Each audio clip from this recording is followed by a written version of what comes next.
Welcome into the first episode of the spring semester of Jacket Sports Weekly. Today we're talking about wrestling, track and field, basketball, and we also have the top 5 plays of the month of December, so stay tuned.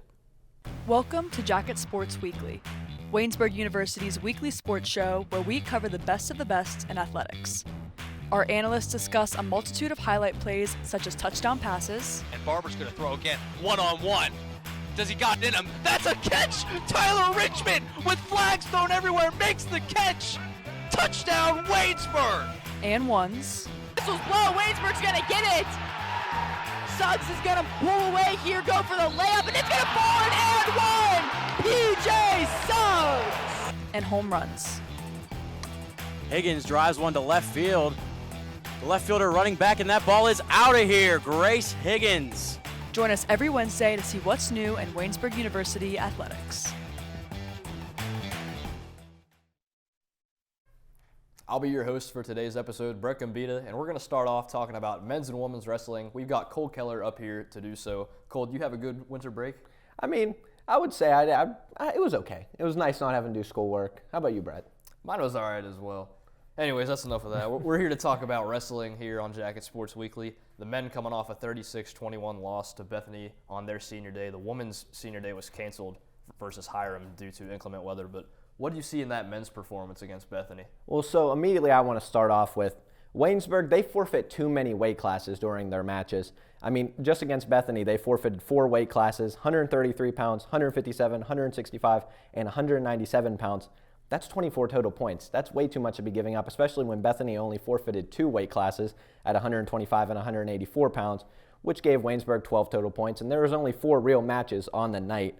And in that first matchup, came at 141 pounds, Avon Rosado from Bethany. He pinned Braden Barbero in 58 seconds. And from the get-go, I mean, Rosado got a beautiful shot in, nice low shot, drilled it, then ran a cradle on Barbero, and Barbero was pretty much stuck, but he did have a nice reversal near the end of the match before he was pinned, but Rosado immediately turned him and got another reverse off that and then pinned Barbero from there.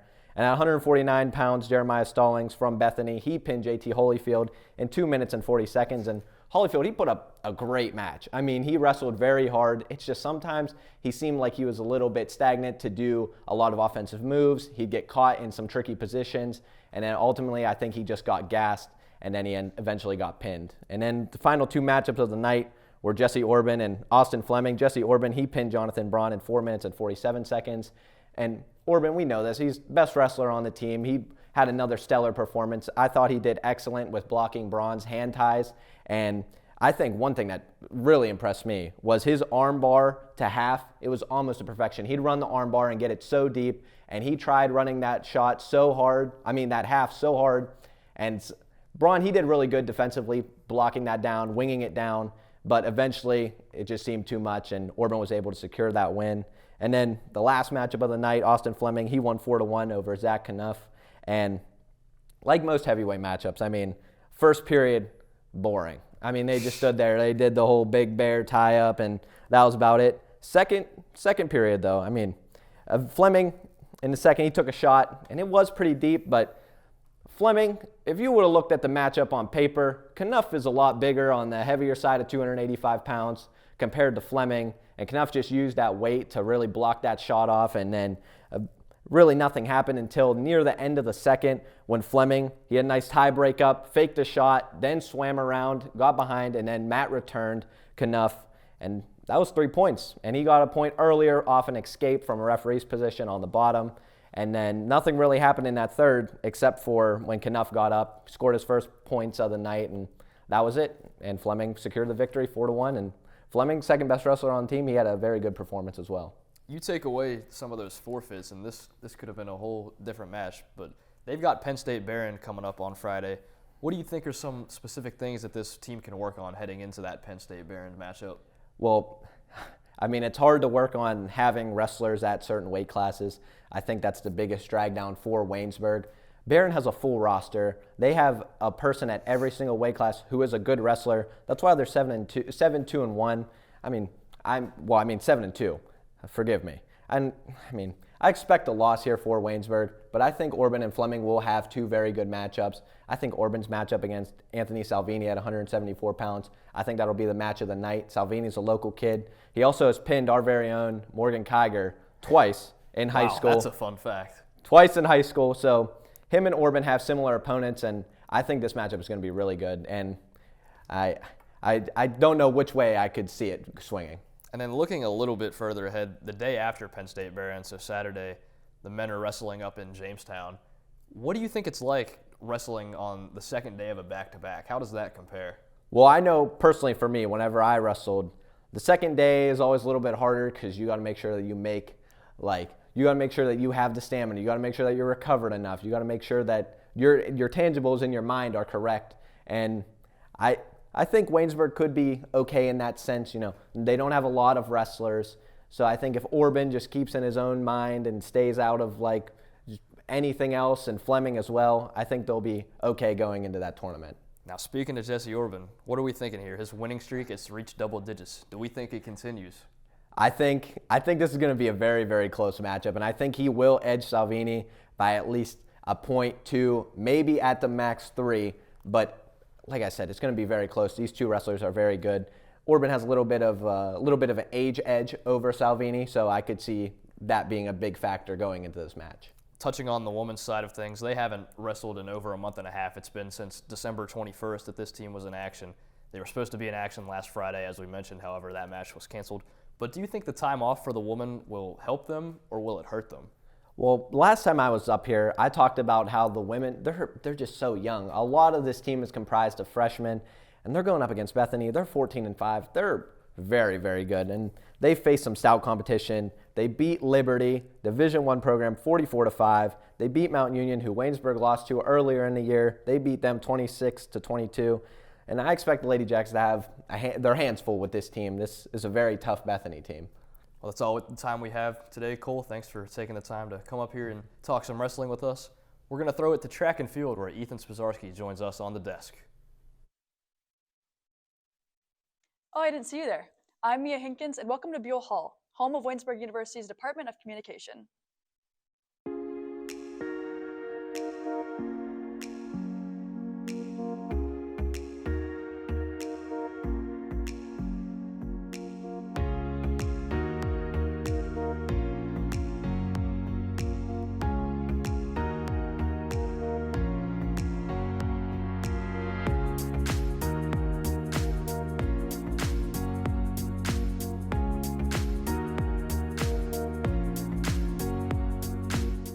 If you visit our campus, you'll have the opportunity to attend some comm classes, enjoy lunch with our students, and watch us in action. We hope to see you here soon at Waynesburg University. To schedule your personal visit, go to waynesburg.edu/admissions/schedule-visit. Come grow with us at Waynesburg University. Welcome back into Jacket Sports Weekly. It's time to talk about track and field, and up here to do that, we got Ethan Spozarski. I'm still Brett Gombita here on the desk, but we got a new challenger up here. Oh yeah, bring it on. Bring it on. How was your break? It was great. At the perfect amount of work to relaxation, to get some money into the bank account, but also be able to just sit down and catch up on a lot of Xbox time that I needed. So, how are we feeling about this track and field team? It's the first match of the 2026 calendar year. So, what are we expecting, maybe from a team standpoint, and then some key performers? My goodness, I think overall, first episode of the semester. This is overall one of the more underrated teams in the entire campus, because track and field kind of gets overlooked and overshadowed, obviously naturally by your baseballs, softballs, footballs, etc., things of that nature. But I think right now this team individually is really good. They have a lot of top performers that consistently into the spring, especially. You'll see a lot of PAC athletes and Waynesburg athletes of the week on the track and field team. I think for starters, obviously Jacob Harker is the first name that comes to your mind if you just have a general understanding of what the track and field team does. However, there's other ones: John Stewart, Liam Smith, Riley Baker, Sierra Deering, rather.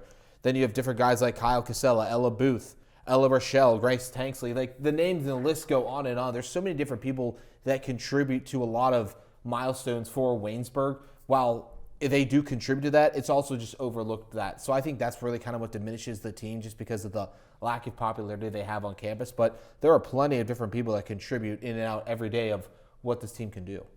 Now, this track and field team actually did already have a meet this season. It was back in December, though, so they've been off for quite some time. So do you think that's going to have any effect on going into this Muskie meet coming up this Saturday?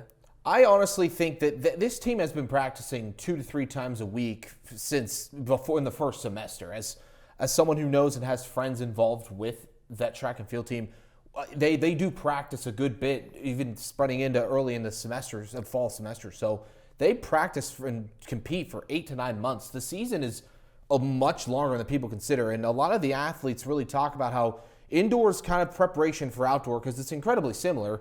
An obvious difference is it's just literally one's indoors, one's competed outdoors. That's it. The elements are the only thing that differentiate anything that they do. So a lot of it's essentially just one extenuated season that carries on throughout pretty much a whole semester, but the practice start in the first semester. So I think this team will be as ready where they need to be. Obviously, like anything, there's some rust to be knocked off because practice and the competition or meets are completely different. But I think overall this team will be in a good standpoint because Coach Hardy knows what to do to get the team prepared. And I think a lot of these people have put in a lot of time, especially for the distance runners who did cross country as well. Yeah, you bring up a good point. This team is pretty much in action from, well, their first meet this year was December, all the way until even after graduation. So probably one of the longest duration seasons when you combine the indoor portion and the outdoor portion of the season. Going back to last year in the standings, the men finished 7th in the PAC, women's finished tied for 8th. We're far from the PAC championships, I know, but is it realistic to expect to improve on those placements from last year? Absolutely. I think there's so many different people, like I said before, on this roster that when it comes to the PAC championships, whether it's indoor or outdoor, are going to make a push for themselves. And luckily for these athletes, a lot of them are going to get the chance to compete in the PAC championships no matter how their season has gone. That's the fortunate part. The part where you need to qualify is we're at the PAC championships if you want to compete further into the NCAA Division III area. So, but I mean, I think you can know Jacob Parker is going to do that. I mean, last year, all PAC first team for indoor track. We know he was able to set records, different shot put and weight toss records in the PAC and for Waynesburg as well. I think something some other people look at. I mean, John Stewart's well known for, being a all PAC guy for football, but as well carrying out here, he's a shot put thrower on the team as well. Also does high jump occasionally. I think you'll see who's some other people you could see like Riley Baker, weight toss. I think Gabrielle Chico for shot put could make some noise as well because Meg Berry's no longer here for javelin and shot put as well. So, I mean, that's a key note to remember. It opens the door for a lot of these other women throwers as well. And, I mean, Sierra Deering as well. I've talked to a few people. They've said she could be really good this year. But on the other side, a few other names I want to mention, Grace Tanksley and Ella Bleeville. Ella Bleeville's a freshman, but this year for cross country, she was number 20th all-time in the women's 6K time, had just over about 23 minutes and 26 seconds, and was the PAC Newcomer of the Week on September 30th for cross country. And Grace Tanksley is a distance runner who has consistently put her name in the bidding for being consistent and an effective runner for Waynesburg. She's number 10th on that all-time list with a time of 22:40. She's also, a multi-athlete person. She's ranked 13th in the Aubrey Shanks Invitational. And then in another race, she's ranked 24th out of 308 runners, which is impeccable. It's amazing. So I think there are so many different people that have already set a foundation for where they can carry on into the rest of the season. Now I think it's more a fact of let's see the results. Let's see that carry over. What do you think about the multi-sport athletes? Like, how are they balancing that? I know that can be difficult. A lot of them, you mentioned a couple of them on the football team, a couple of them on some other athletic teams. How do you think that balances? Well, I think the lucky thing is for Coach Hardy, and I can speak personally because, again, I've seen a lot of people I know work around this, especially with majors as well. Some majors are more daunting and tasking or educationally than ours. So we don't have this problem, but we see others do it. Coach Hardy is such an amazing person in the fact of working around schedules to make sure you're still putting in the time and effort you need to contribute to the team, but you're able to do it on sometimes your own time. So if you have an important test in any sort of major that you need to handle, you can work out other times to put in. So I think the coaching staff supporting the student athletes in the way they need to prepare goes such a long way. And it sets up not only that, but a great mindset and a relationship there to where, all right, I'm going to go out and contribute even harder for this guy because he understands what it takes for me to be a student athlete as well. Emphasis on the student, because we know the PAC and Joe and Durko take academics incredibly seriously. They've said forever, academics is first come, first serve over athletics. But it's kind of complementary. As you see, I mean, if you put the time in and the coaches are giving you that time, you'll put more time in as well. So I think for student athletes, that's really where it comes into play. Well, thanks for joining us here to talk about some men's and women's indoor track and field, Ethan. That's all the time we have. We're going to throw it over to Benicio DeFalco for the top 5 plays of the month of December here on Jacket Sports Weekly.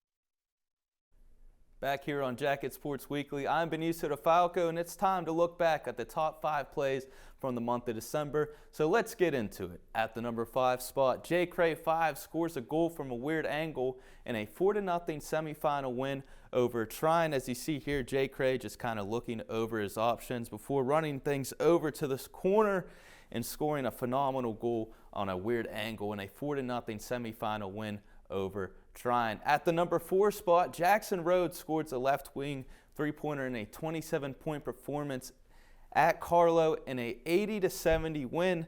As you see here, Scott Bilvis pass it over to Jackson Rhodes, Rhodes to Bilvis, and then Bilvis back to Rhodes once again, wide open. He ended the game with 27 points in an 80-70 win over Carlo. In the number 3 spot, Jules Moorbacher with an and 1 opportunity. You see Callista Friday hits Moorbacher and 1. Waynesburg then went on to 34-0 run over Franciscan. Waynesburg went on to win the game 78-59. At the number 2 spot, Hendy _44 scores a goal for Waynesburg in an 8-1 lead over Nelson in the ECAC Rocket League Championship. Waynesburg went on to win the championship with a score of 8-1. At the number 1 spot, Cam Dancer makes defense in the offense. As you see here, Cam Dancer on the defensive end with a phenomenal block. And the Waynesburg Yellow Jackets, well, they're already on the break on the offensive end. Dalvin and Rakes with a clutch layup for the Yellow Jackets. The Yellow Jackets did go on to lose this game 81-63, but that will wrap things up for your top 5 plays from the month of December. Coming up next is Chase Maceio. He's going to the desk to talk all things men's and women's basketball, so don't go anywhere.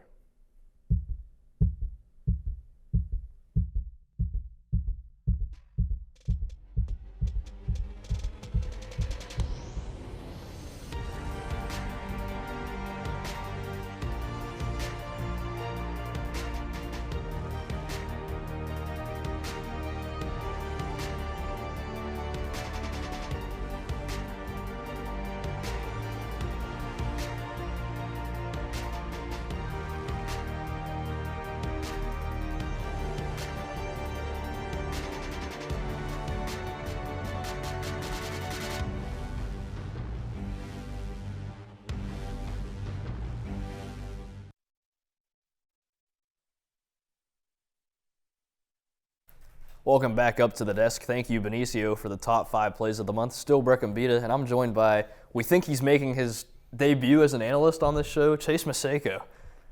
What's up? How was your break? You know, break was good. I got to spend a lot of time traveling. I announced a couple of these basketball games, both on the men's and women's side. How about you, Brett?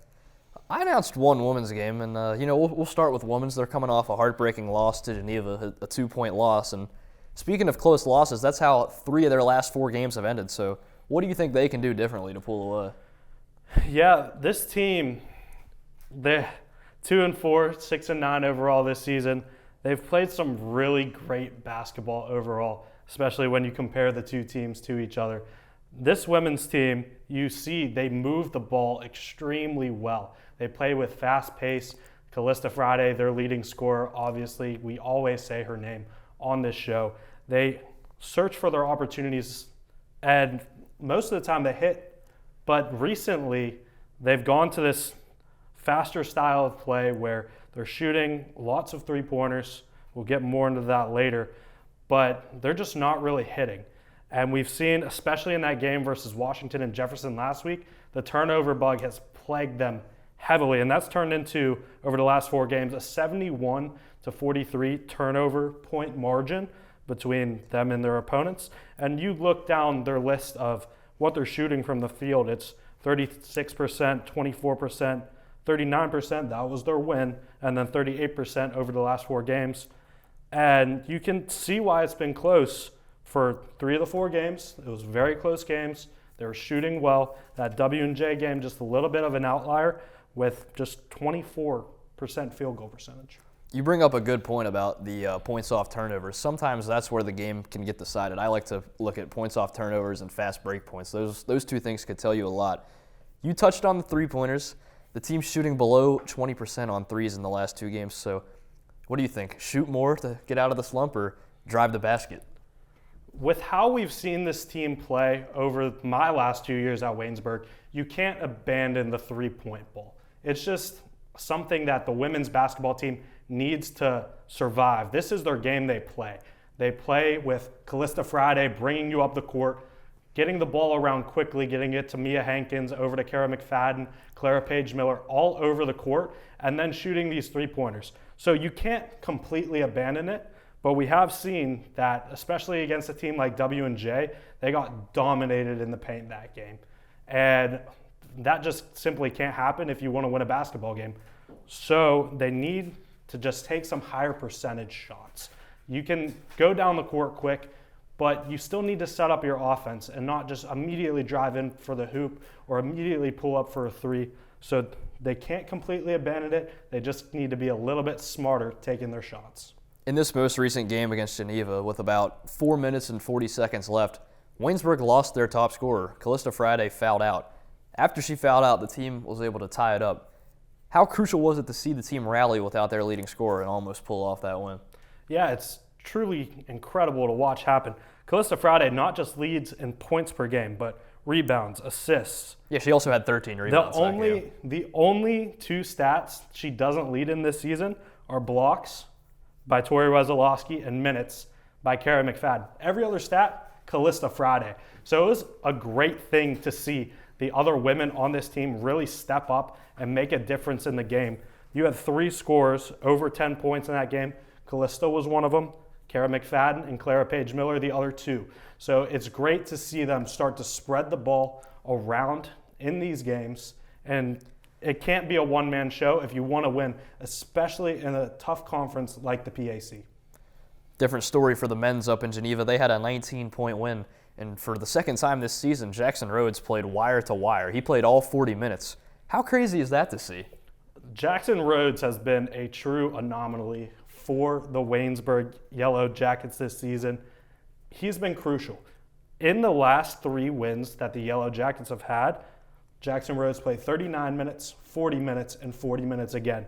In those games, in the 39 minutes against Carlo, he put up 27 points. I was on the call with Tyler Aaron for that game, so I have great memory of that. And then versus Allegheny, he played 40 minutes, 22 points. And then this past weekend versus Geneva, another 14 points. So he's really been kind of the engine of this Waynesburg Yellow Jackets offense. And he adds on the defensive side of things, 7 rebounds to go along with his 14 points versus Geneva, and they needed every minute of that 40 minutes.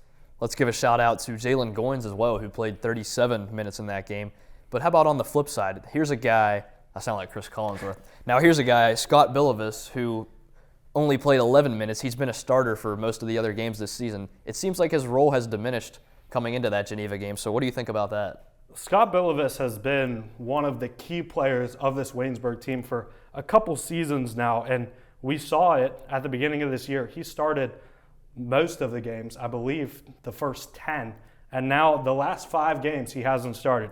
He's only played 14 minutes, 16 minutes, 10 minutes, 24 minutes versus Washington and Jefferson, and then 11 minutes in the most recent game against Geneva. But part of that was out of necessity because of how injured this Waynesburg men's basketball team was. We had Casey Kazee, Jackson Rose, Jalen Goins, Demetrius Rivers, and Cam Dancer all miss time. So Scott Bilivis had to step up, and he had some impressive performances during that time, most notably a win at home on November 11th where he put up 20 points. he's always going to get into these games later in the later stages when they're down because they really believe in his ability to shoot the ball. But I don't think his role is being diminished. It's more that they're finally getting these guys back and healthy, so they're getting the minutes distributed how they want. Well, you mentioned that November 11th game where Scott Billivis had 20. Did you know that that was their last win at home? That's crazy to go from November till now, not have a last home win. And as a team, they have to know that this is something. You can't walk into your home building every single week and not realize that you haven't been playing well at home. Another guy in that game, Aiden Blake, had 17 points. So we talked about it. These guys are healthy. You're running out of excuses to not pick up wins, especially in the Rudy Marisa, especially when you got the baseball team sitting there courtside rooting for you. You have the energy to do it. You got to go out on the court, get your best 5 guys out there, and make sure that you pick up a win, especially going into a game like Bethany tomorrow. And today, the day this airs. Today, the day this airs. And you need to have Jackson Rhodes, Jalen Goins, Casey Kazee all be healthy. We don't know if Cam Dancer will play. He has missed the last 6 games in a row. If he's back, that's a great addition for the Yellow Jackets. But this is a team that they're running out of time. They're also 2-4 in the conference, 6-9 overall. They need to start stacking wins, and it needs to start today. Now, real quick before we sign off here, any predictions for Bethany? My predictions are I think the women's team picks up a win. I think they get back in the conference. They'll be 3-4 after that. The men's, it's a little bit trickier. I don't think they win that one, but it's a toss-up for both games. They're 2 similar teams on both sides. Well, Chase, thanks for taking the time to talk some basketball with us here on Jacket Sports Weekly. And that will conclude episode 1 here in the spring semester of JSW. I've been your host, Brett Gombita, and we'll see you next time.